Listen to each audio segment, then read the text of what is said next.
আমাদের রাইস মিলের ছোটবাবুকে শ্রদ্ধা জানিয়ে আমার ছোট্ট বক্তব্য আমি শুরু করছি। আজ যে কারণে আমরা উপস্থিত হয়েছি সেটা হলো আমাদের ভারতবর্ষের স্বাধীনতা দিবস। আজ থেকে 1600 খ্রিস্টাব্দে ইস্ট ইন্ডিয়া কোম্পানি তৈরি হয়েছিল ইংল্যান্ডের মাটিতে। সেই ইস্ট ইন্ডিয়া কোম্পানি আমাদের ভারতবর্ষের আসার আগে আমাদের ভারতবর্ষের সমৃদ্ধ কিছু জিনিস যেটা নিয়ে আমরা বিদেশের সঙ্গে বাণিজ্য করতাম, মসলিন কাপড়, তাঁত শিল্প এবং মশলা ইত্যাদি বিভিন্ন জিনিসপত্র নিয়ে আমরা দেশীয়ভাবে বিদেশিভাবে ব্যবসা করতাম। তো ভারতবর্ষের পরাধীনতার ইতিহাস হচ্ছে সেখান থেকেই শুরু। আমাদের ভারতবর্ষেও 1608 খ্রিস্টাব্দে সুরাট বন্দরে উপস্থিত হয়েছিল ইংল্যান্ড থেকে আসা ইংরেজ বাহিনী। তারা জাহাঙ্গীরের কাছে, আমাদের মুঘল সম্রাট জাহাঙ্গীরের কাছে আমাদের ভারতবর্ষে ব্যবসা করার অনুমতি পায়। তারপর ব্যবসা করার অনুমতি নিয়ে তারা বিভিন্ন জায়গায় ফোর্ট তৈরি করতে থাকে, দুর্গ তৈরি করতে থাকে। তখন পর্যন্ত ঠিক ছিল, কিন্তু আমাদের দেশীয় যে অন্দরে কন্দল লেগেছে এই বর্তমান যুগে, সে কথাটা আমি বলতে চাই। তারা যে অস্ত্রকে ব্যবহার করেছিল আমাদের দেশকে কবজা করার জন্য, সেটা হচ্ছে আমাদের দেশে যে সমস্ত ডাচ, ফরাসি এবং জমিদাররা মিলেমিশে, সম্রাটরা মিলেমিশে যে ব্যবসা করত, সেই ডাচ, ফরাসি এবং জমিদারদের মধ্যে তারা বিভিন্নভাবে ঝগড়া লাগিয়ে দিত। এই ঝগড়া লাগিয়ে দেওয়ার ফলে আমাদের দেশের অন্দরে কন্দল লাগতে আরম্ভ করলো এবং এই সুযোগে তারা এখানে নবাব সিরাজউদ্দৌলাকে তারা স্বাধীন নবাবকে শেষ করার একটা শপথ নিল। সেই স্বাধীন নবাবকে শেষ করে তারা আমাদের এই ভারতবর্ষে কর আদায়ের সুযোগ আদায় করলো।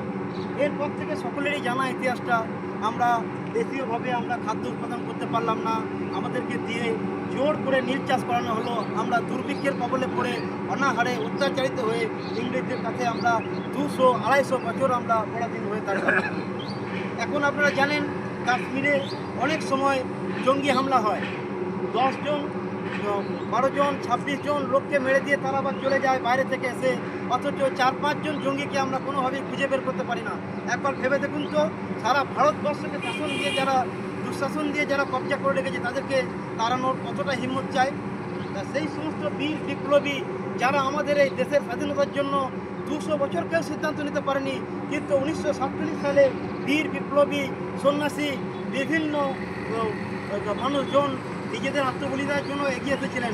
তার মধ্যে অন্যতম কাণ্ডারি হয়ে সুভাষ বোস আমাদের এই ভারতবর্ষের স্বাধীনতার জন্য তিনি আজও পর্যন্ত নিরুদ্দেশ, কিন্তু তিনি আমাদের ভারতবর্ষকে স্বাধীনতার শপথ নিয়েছেন, তারা স্বাধীন করে দিয়েছেন। তো আমি এই কথাই বলে শেষ করতে চাই যে যারা আমাদের তাদের এই মূল্যবান প্রাণ বিসর্জন দিয়ে আমাদেরকে স্বাধীন করেছে, সেই সমস্ত মানুষের প্রতি শ্রদ্ধা নিবেদন করে আমরা আজকে আমাদের স্বাধীনতা দিবস উদযাপন করব। হ্যাঁ, তো আজ ভারতবর্ষের 79তম স্বাধীনতা দিবস। 2025 সাল থেকে 1947 সাল পর্যন্ত বাদ দিলে আপনার 78 বছর হয়, কিন্তু 1947 সালে ভারত স্বাধীন হয়েছিল। সেই বছরটা প্রথম বছর ধরলে 79তম স্বাধীনতা দিবস।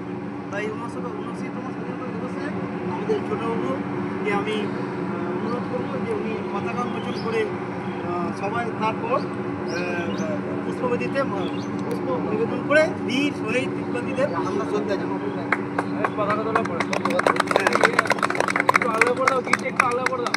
বন্দে মাতরম, বন্দে মাতরম, বন্দে মাতরম, বন্দে মাতরম। ভারত মাতা কি জয়, ভারত মাতা কি জয়, ভারত মাতা কি জয়। বন্দে মাতরম, বন্দে মাতরম, বন্দে মাতরম, বন্দে মাতরম, বন্দে মাতরম, বন্দে মাতরম, বন্দে মাতরম, বন্দে মাতরম। ভারত মাতা কি জয়, ভারত মাতা কি জয়। বন্দে মাতরম, বন্দে মাতরম, বন্দে মাতরম, বন্দে মাতরম, বন্দে মাতরম, বন্দে মাতরম। ভারত মাতা কি জয়।